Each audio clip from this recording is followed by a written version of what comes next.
2 tahun berjalan begitu, kemudian saya berjalan. datang. Nah, baru gabung gitu ya. Ya, dan posisinya diminta gitu ya. Jadi kalau ada orang bilang apa menjilat pantat kekuasaan dan macam-macam itu tidak benar gitu. Tidak apa-apa. Bahwa nanti ada orang ngebully, orang menghujat, orang mencaci maki. Itu konsekuensi dari satu hal yang tidak pernah saya ragu untuk bisa dengan siapapun saya bisa berhadapan. Tapi kalau umpama dia sengaja kemudian mengebuli saya di TikTok-nya, di YouTube-nya, di mana-mana, di Instagram-nya untuk menambah subscribe-nya atau views-nya dan lain-lain. Kemudian dari situ dia ngebully saya, dia menghujat, mencaci maki, kemudian bisa mendatangkan uang, menghidupkan anak dan istrinya. Saya ikhlaskan. Kami anak-anak timur, kami kalau sudah datang merantau, sekali diberi amanah, jangan pernah bermimpi kita berkhianat. Jadi biarlah orang punya penilaian seperti apa, saya tidak pernah khawatir. Coba Dinda perhatikan saya punya muka. Ketahuan orang stres, orang marah, enggak. Biasa-biasa saja. Selalu senyum abang ini. Soal sosok ayahnya atau suaminya yang di publik ya yang suka ada, yang tidak suka juga banyak gitu ya. Bagaimana respon keluarga bang? Ya. Assalamualaikum warahmatullahi wabarakatuh. Jumpa kembali dengan Jaga Asa Podcast. Pada kesempatan kali ini kami kedatangan tamu istimewa, tamu kontroversial yang sudah malang melintang di jagat perpolitikan Indonesia. Sosoknya adalah Bang Ali Muchtar Ngabalin. Selamat datang Bang Ali di Jaga Asa Podcast. Ya. Terima kasih. Assalamualaikum warahmatullahi wabarakatuh. Waalaikumsalam warahmatullahi wabarakatuh. Apalagi kontroversial apalagi? Aduh, banyak sekali abang ini jabatan, julukan yang menempel di sosok Bang Ali ini. Aduh. Ya bahkan yang di terakhir-terakhir Bang Ali juga dikenal sebagai artis istana karena di era pemerintahan Jokowi, terutama di yang terakhir, yang periode kedua, Bang Ali itu banyak sekali muncul di media dengan garang, dengan berani, tabrak kanan, tabrak kiri, terutama kalau sedang satu forum dengan sosok Rocky Gerung. Wah, luar biasa di situ tuh garang Bang Ali. Ya. Kalau di ruang publik itu nggak boleh dibiarkan orang itu seenak perutnya ngomong, menghujat, mencaci maki, tidak punya data, tidak punya referensi, kemudian menuduh orang dengan berbagai penilaian yang sungguh itu sangat fitnah, sementara ditonton oleh jutaan orang di tanah air. Jadi kalau nggak boleh lemah lembut menghadapi orang-orang yang penuh dengan kebencian, sakit hati, menyebarkan fitnah, adu domba. Jadi sementara kita kan tahu aktivitas apa yang dilakukan oleh Presiden Jokowi sama Kiai Ma'ruf Amin pada waktu itu. Jadi ya. ketika banyak fitnah, banyak harus berita bohong, ya memang harus keras meluruskan itu semua ya Bang. Tidak benar. Berita tidak benar, maka harus kalau dengan suara keras harus dengan suara keras. Jadi ya tadi istilah Mas Ato kalau tabrak sana tabrak sini tidak juga karena tidak juga ya Bang. Tidak memang karena memang ini sesuatu kebenaran yang harus disampaikan. Makanya di Kedeputian 4 pada waktu itu dipimpin oleh Mas Juri, kemudian belakang itu Om Pinyo, ya di Kedeputian 4 itu kan ada namanya itu komunikasi dan diseminasi informasi. Ya, betul. Menjelaskan satu perkara pada dulu. Tapi kalau dia ngotot harus digertak dia.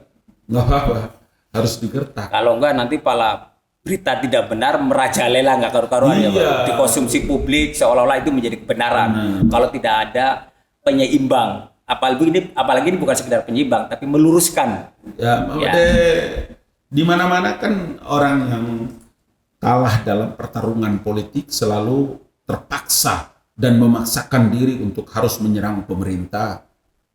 Orang yang kalah dalam election, dalam pemilu, kalau diajak bergabung kemudian tidak mau bergabung, selalu memposisikan diri sebagai penentang yang penuh dengan kebencian, yang penuh dengan fitnah, penuh dengan adu domba. orang-orang ini harus diberikan pengetahuan, diberikan pelajaran supaya harus sadar bahwa di alam demokrasi itu orang bisa menang, orang bisa kalah. Hari ini kan menjadi bukti sejarah penting kan.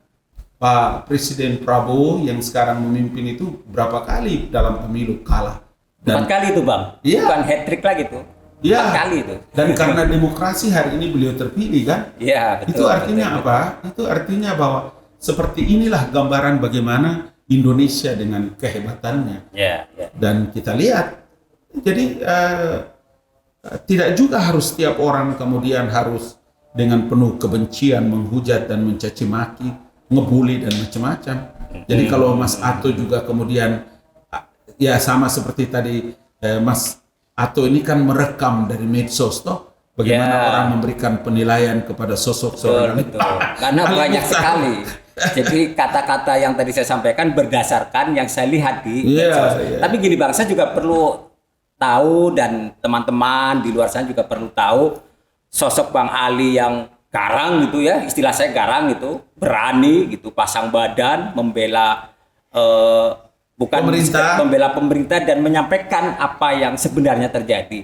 Ini kan khas kayak orang Indonesia Timur gitu Bang. Mungkin Bang Ali bisa sedikit ceritakan Ya, latar ya. belakang Bang Ali. Kalau saya ini kan anak Fakfak ya, Kabupaten Fakfak. Saya lahir dan Papua besar ya, Bang? Papua. Tuh. Ya. Lahir dan besar di Fakfak sampai tamat SMP sanawiyah saya pergi ke Makassar. Di Makassar saya sekolah, menikah, kemudian di Universitas Islam Negeri dulu, Institut Agama Islam Negeri. Sekarang jadi Ya. UIN sekarang Bang. Ya UIN, kemudian sekolah, tamat di Mualimin, terbang sana, terbang sini, sekolah di Universitas Indonesia, di State University, kemudian sampai doktor.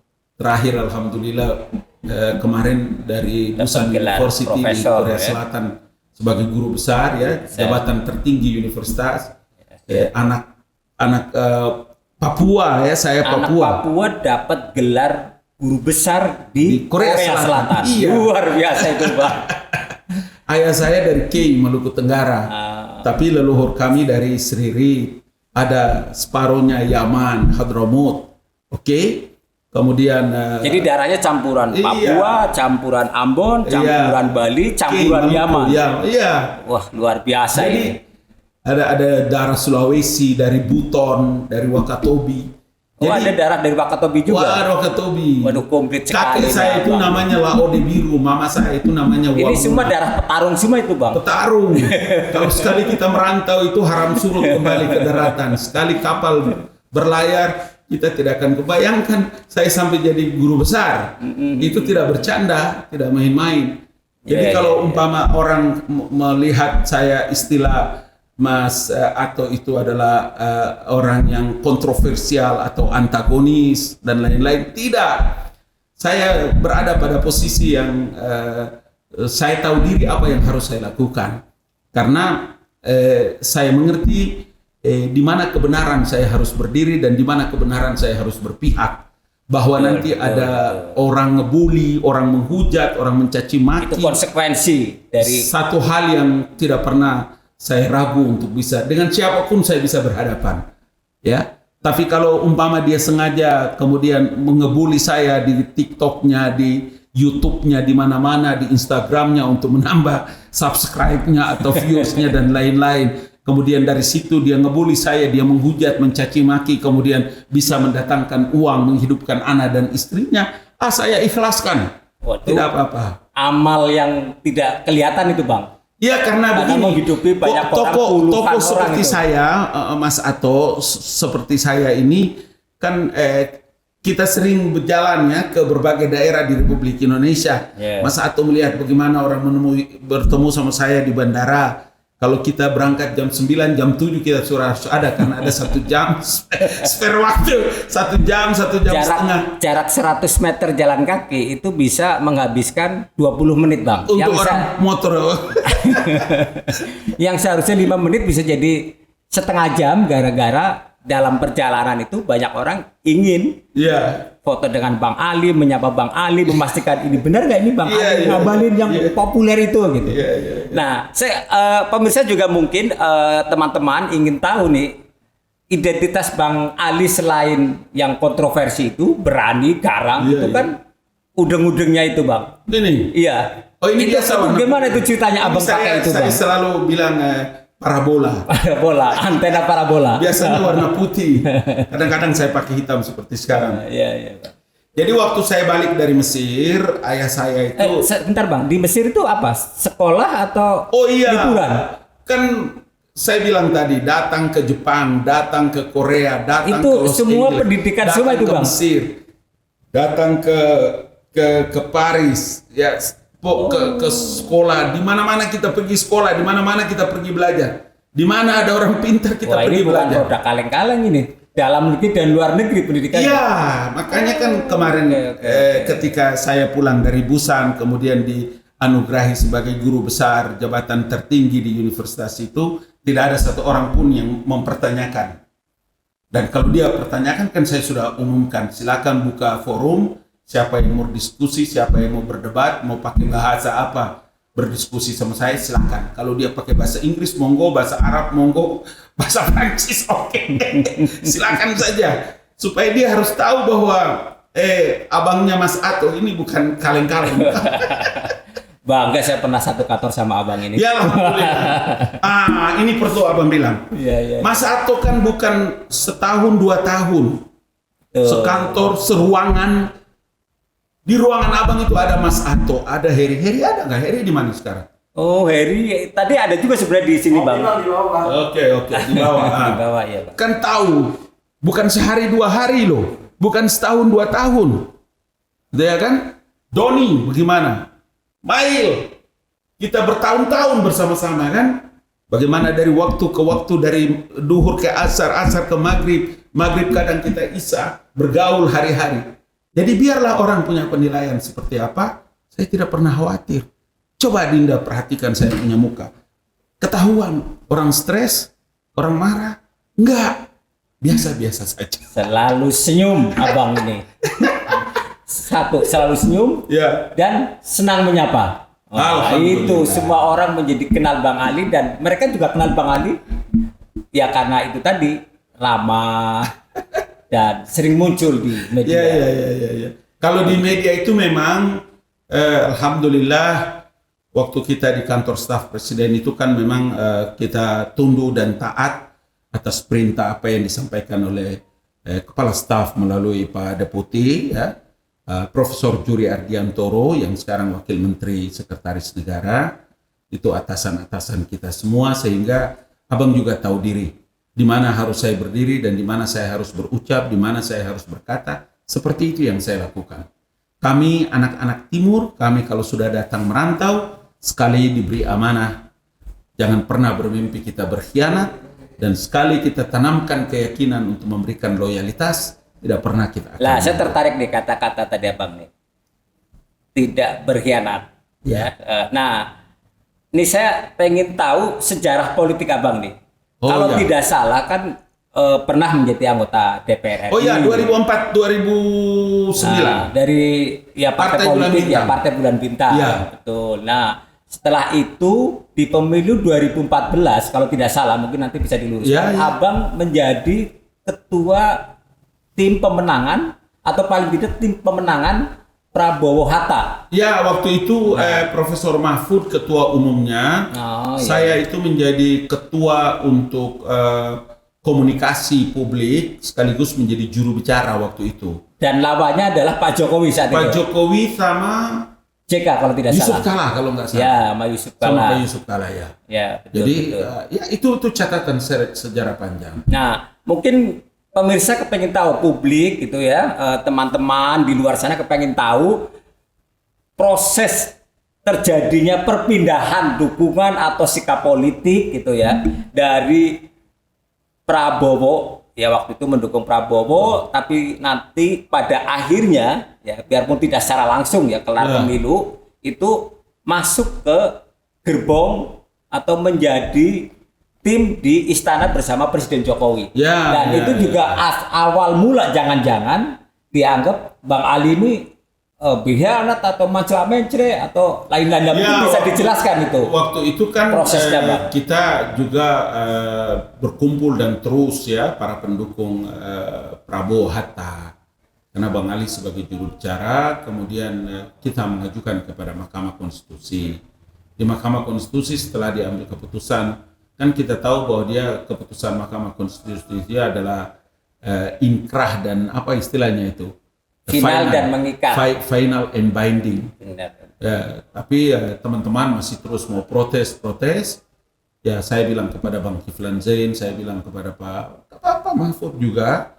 Kemudian saya sampaikan juga kepada Bang Hatta, Pak Prabowo, ini sudah selesai, kita persiapkan diri lagi. Dan saya tahu diri pada waktu itu, saya sebagai orang yang menyelesaikan studi S3, saya tahu diri kalau waktunya orang lain, kita tidak menang, kita kalah.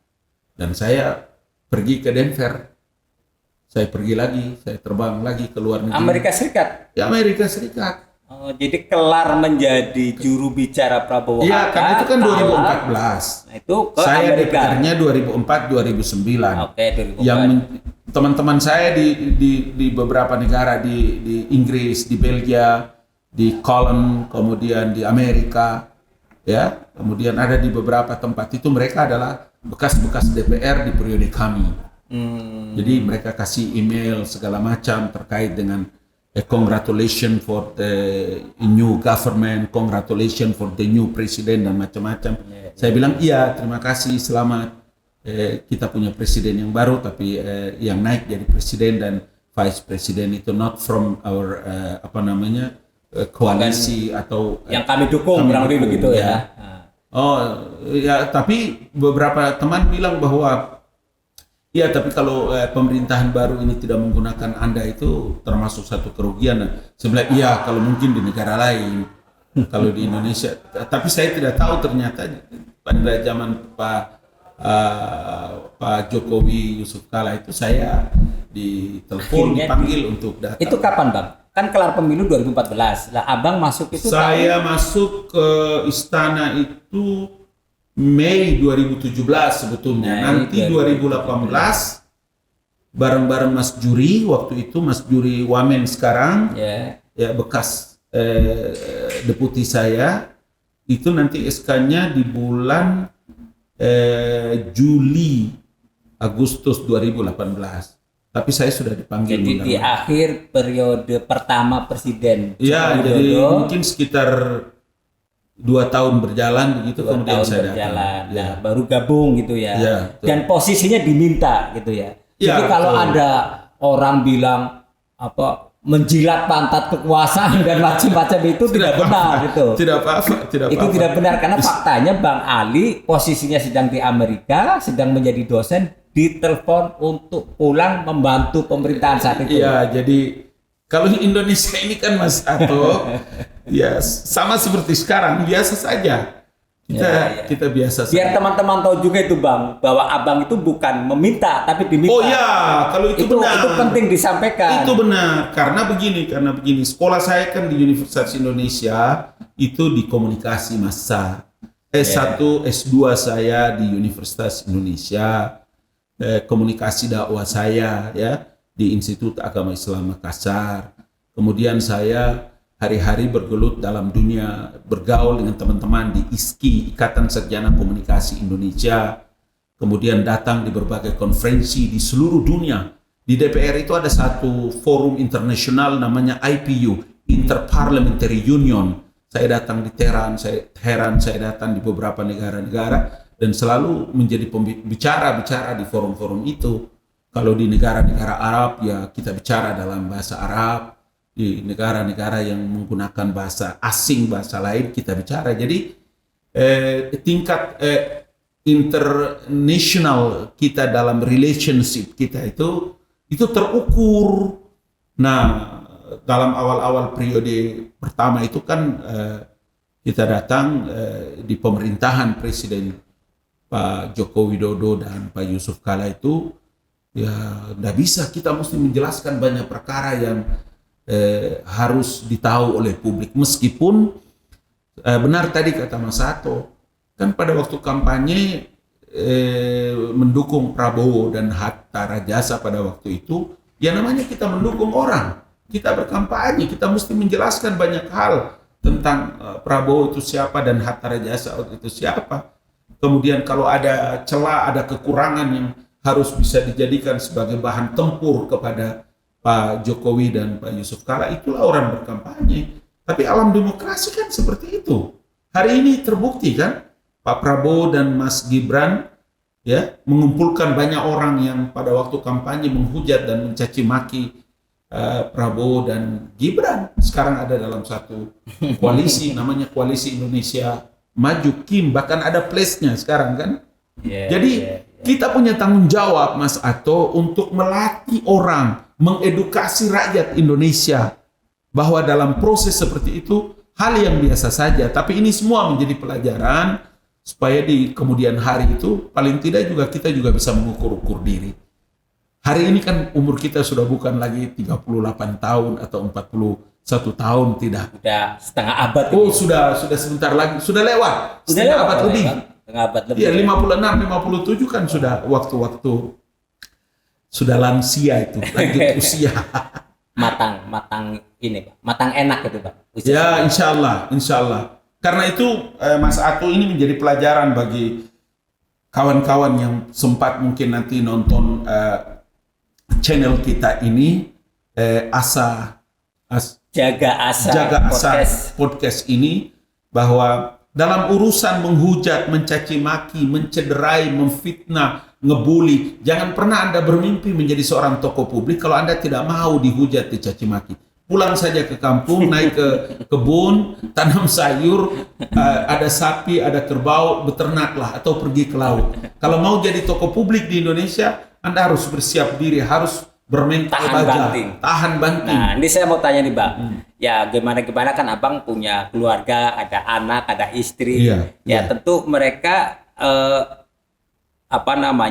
pasti, saya bilang pasti mengakses informasi soal sosok ayahnya atau suaminya yang di publik ya yang suka ada, yang tidak suka juga banyak gitu ya. Bagaimana respon keluarga, Bang? Ya, awal-awal memang berat sekali ya. Berat sekali, ada yang sampai harus berhenti dari sekolah, kemudian dia memilih untuk tidak lagi sekolah, homeschooling ada. Itu karena dibully oleh teman-temannya karena bapaknya itu. Iya, karena begitu.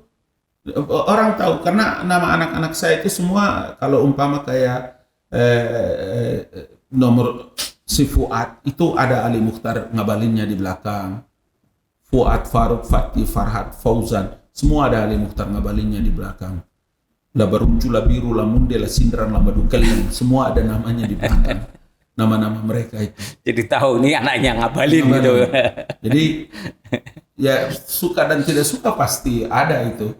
Tapi kan mereka pernah ini nggak, Bang, ke abang ke bapaknya, Pak, saya ini di gini-gini di sekolah ini gara-gara bapak di sebagainya gitu? Sekali dua kali dari mereka itu ya. Waktu itu, mereka masih kecil-kecil juga ya.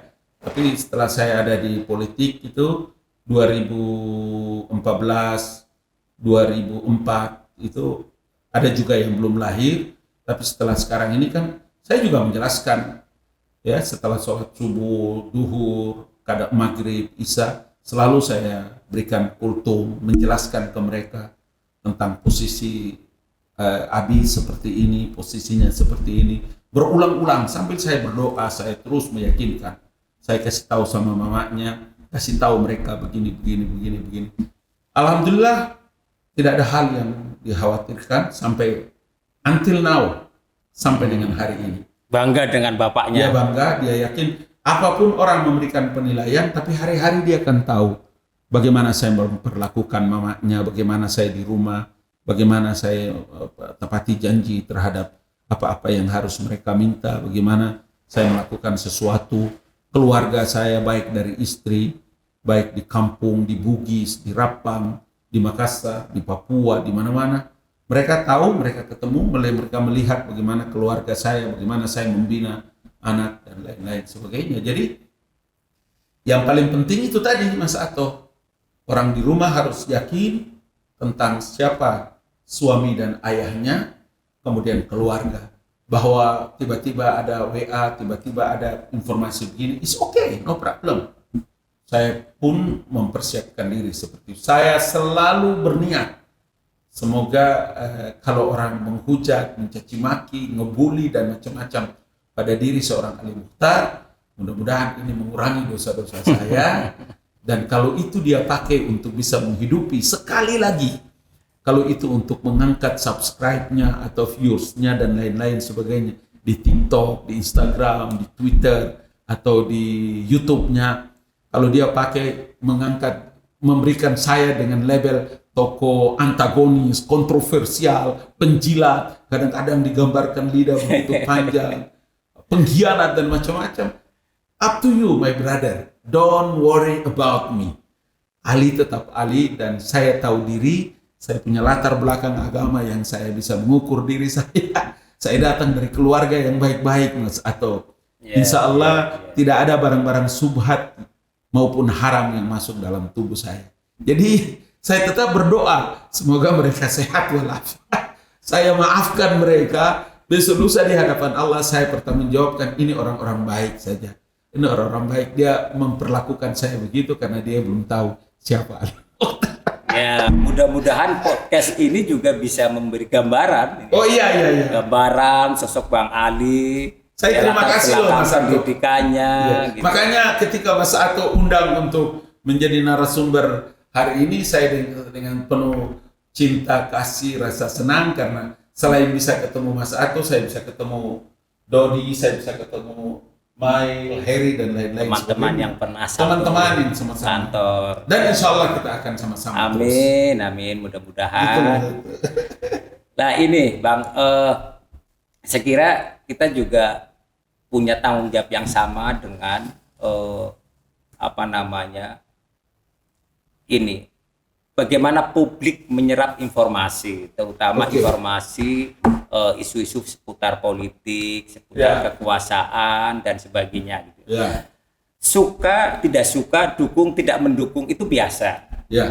Kita tidak bisa memaksa orang dalam satu barisan yang sama. Secara prinsip itu yang harus kita sepakati. Tapi kita juga perlu mengedukasi bagaimana cara yang benar, yang baik dalam menyerap informasi.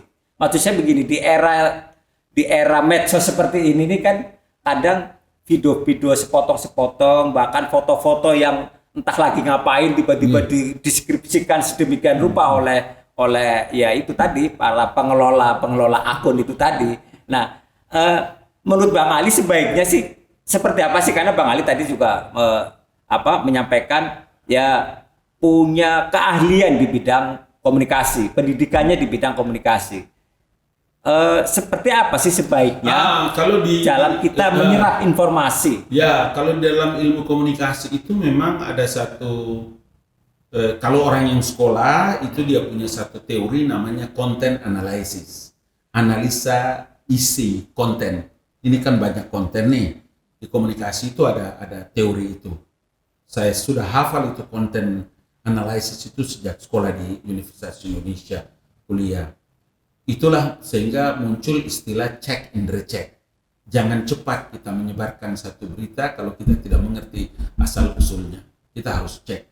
Bahasa Quran itu menyebutkan a'udzubillahi minasyaitonirrajim, in ja'akum fasiqum binaba'in fatabayyanu an tusibu qauman bijahalatin fatusbihu ala ma fa'altum nadimin. Jadi kalau ada datang satu berita, kalau kita lihat di medsos itu kan kita tidak tahu dari mana ini. Quran menyebutkan fasik. Jadi kita belum tahu. Maka menurut Quran disuruh tabayyun. Periksa dulu. Cek dulu kebenarannya. Ya, kemarin mereka bilang Pak Jokowi pulang ke Solo naik reguler ya, Lion Air. Saya cek bukan Lion Air. Meskipun dia satu company, batik bilang Jokowi duduk di ekonomi. Saya cek ternyata bukan di ekonomi, tetap di bisnis kelas. Saya maksudkan supaya Jangan dulu kita sebarkan satu berita kalau kita tidak mendapatkan informasi yang benar. Karena itu menurut Al-Quran, karena itu akan merusak dirimu dan akan merusak orang lain. Orang lain kalau seperti kita yang sudah dewasa, mengerti dan tahu, tidak apa-apa, dia keliru. Dimaafkan, tidak perlu dia minta. Tapi begitu kita lihat atau kita membaca WA ada orang kirim, enggak, dia belum tahu. Dimaafkan saja. Supaya kita juga tenang. Masa kita memarahi orang yang kita tidak tahu ini siapa?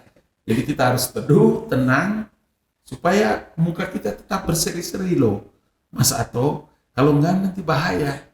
Ini Bang, Abang kalau tadi ya saya lagi-lagi merujuk medsos ya Bang. Ya. Abang kan banyak dicaci maki lah, kira-kira begitu.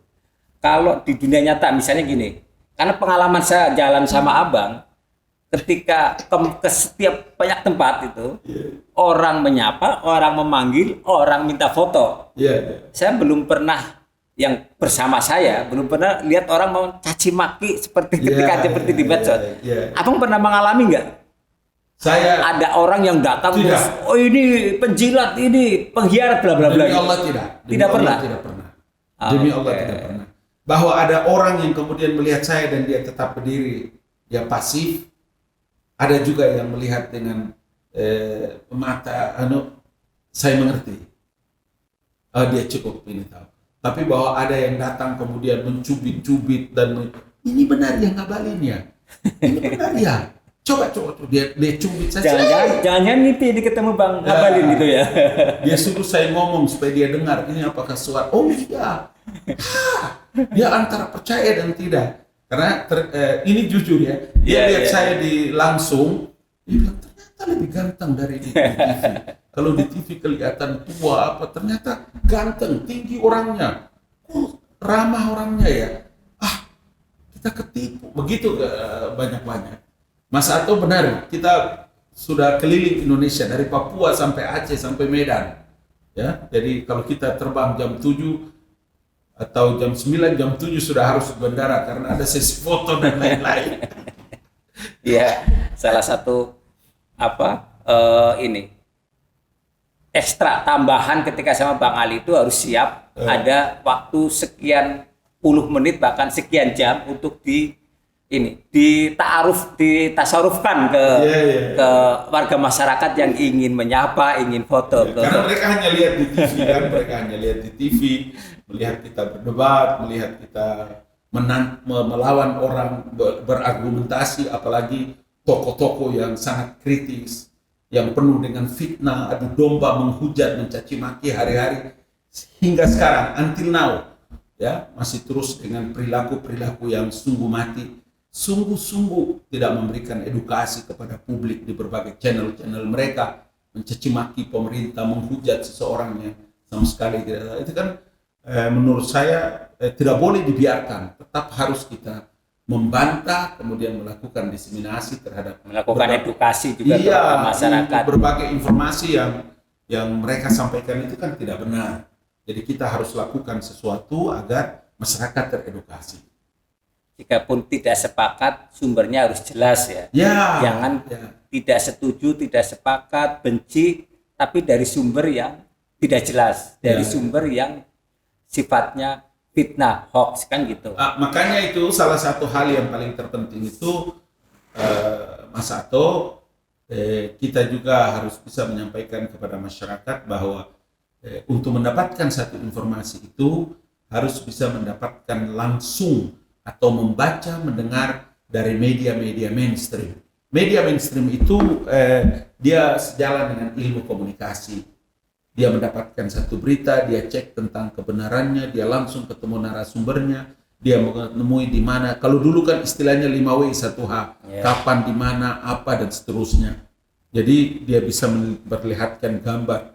Kalau sekarang kan era digital, khususnya di media sosial ini kan tidak ada. Orang tidak punya pertanggungjawaban. Dia membuat foto dengan editingnya, kemudian dia merekam suara dengan berbagai kejadian yang ratusan hari yang lalu dibikin seperti hari ini dan macam-macam. Dan orang dengan mudah bisa bikin website sendiri sekarang. Tidak ada padahal banyak media-media yang ya itu tadi mainstream yang memberitakan, yang bisa dipertanggungjawabkan, mereka mengambil rujukan dari media-media yang tidak jelas, Ya, namanya, reputasinya, dan sebagainya. Ya, karena itulah jaga asa podcast hari ini tentu saja kita berharap insya Allah akan berkembang dengan baik, Amin, menjadi amin, satu amin. channel yang juga bisa mengedukasi publik, dan mudah-mudahan apa-apa yang kita bicarakan di sini, utamanya diri Bang Ali, ya, bisa setidaknya ada nilai yang bisa kita sampaikan kepada masyarakat yang sempat lewat channel kita ini. Siap. Terakhir nih Bang, Ya, pertanyaan terakhir ke Abang. ya. Menurut Abang kira-kira orang di luar sana ke Bang Ali lebih banyak yang suka apa lebih banyak yang senang ke Bang Ali ini? Ya, dua hal. Dari kebiasaan saya di ruang publik. Pertama, tidak ada orang yang menghujat dan mencaci maki saya secara langsung. Ya, kan kalau kita hari-hari kita ikut medsos, dan kalau tidak punya kekebalan tubuh yang kuat, bisa orang stres dan mati di tempat. Ya, kalau terbiasa saya di ruang publik, saya di ceramah, di pesta kawin atau khutbah Jumat, ada pengajian di mana-mana, ya saya punya banyak kawan dan sahabat. Tentu saja kita tidak bisa membuat semua orang senang dengan sikap, pandangan, atau pikiran kita. Jangankan saya, sosok seorang Presiden Prabowo, Presiden ke-8, hari ini belum cukup 100 tahun orang sudah menghujat dan mencaci makinya. Begitu juga dengan Presiden ke-7, Presiden Joko Widodo. 100 hari Bang, bukan 100 tahun. 100 hari Iya. Pak Prabowo, iya ya gitu. Artinya bahwa Presiden ke-7 juga begitu. Jadi janganlah orang seperti Abang Ali, beliau-beliau yang begitu besar juga, tapi namanya juga demokrasi Indonesia ini kan luar biasa kan, segala Itu macam. alamiah lah ya kalau begitu ya. Yang penting kita tidak menyebarkan fitnah, menyebarkan berita yang tidak benar. Ya, karena itu alhamdulillah ya, Mas Ato bisa lihat Abang Ali juga hari ini berseri-seri biasa saja, tidak ada terganggu apa-apa. Saya menitipkan pesan supaya jangan pernah berburuk sangka. Energimu, Sepakat. ya, alam ini akan menyatu denganmu karena engkau sedang membangun energi positif. Alam ini tak akan mungkin menyatu dengan energi-energi negatif. Karena itu Sepakat. belajarlah dari sikap hati yang tulus, pikiran yang tenang, yakinkan kalau orang lain bisa, kenapa kita tidak bisa? Kalau orang lain Allah berikan jalan, kenapa Allah tidak berikan jalan sama saya? Ada masalah apa pada diri saya? Yeah. Banyak beristighfar, memaafkan banyak orang, jalin silaturahmi, Mas. Ya, ini sudah cukup panjang kita bincang-bincang Bang Iya. Ali. Saya terima kasih ya, saya terima kasih banyak. Mas Ato bisa telepon saya 1 minggu yang lalu, kemudian menyiapkan pada hari ini. Itu posisi di betul-betul- Jepang itu waktu itu ya. Saya Bang? di Jepang. Jepang. Saya di Jepang karena saya diundang oleh ada satu forum Japan World International Business. Kemudian saya ketemu lagi dengan Gubernur Hiroshima. Mereka mengundang saya untuk berbicara sebagai keynote speech ya. Pembicara kunci di depan 400 bahkan 600 pengusaha di Jepang.